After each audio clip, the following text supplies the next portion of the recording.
Paano kung sabihin ko sa inyo na nasa Pinas lang to?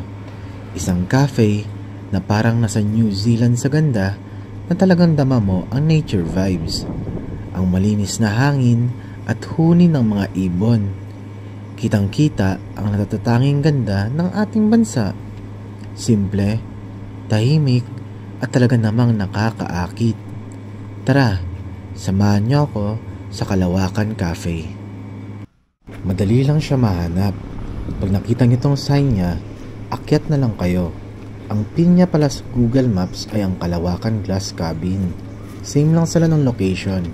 Nasa gitna siya ng mga cabins sa pinakatuktok.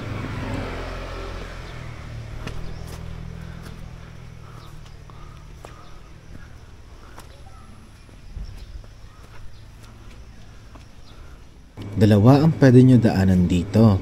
May kanan at kaliwa. Sa kaliwa pala ako dumaan.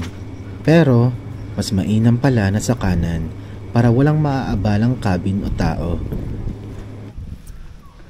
Mas bata.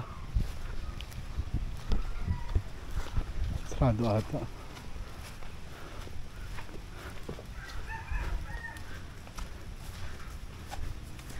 Maaga pa nung pumunta ako dito. Kaya ako pa lang ang tao.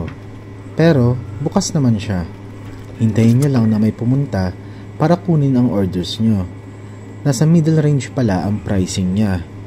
Makikita nyo naman sa menu. Pero dahil nga sa ambience niya, I think more than worth it na siya for the full experience.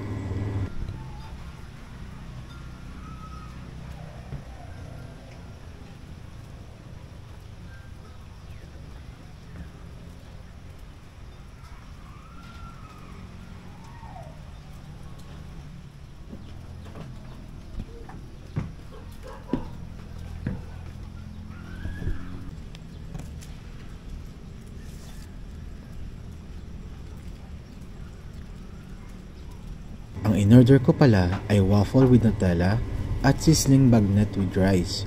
A total of 420 pesos din ang nagastos ko. Nabusog naman ako sa sizzling pa lang. Kaya kung hindi ka malakas kumain, pwede mo na siya i-share.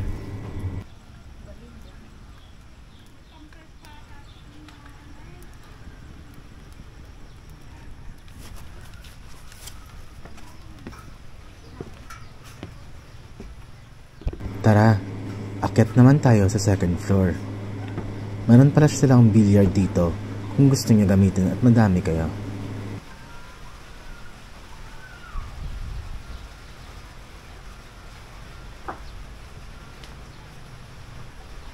Ang unique niya, 'di ba?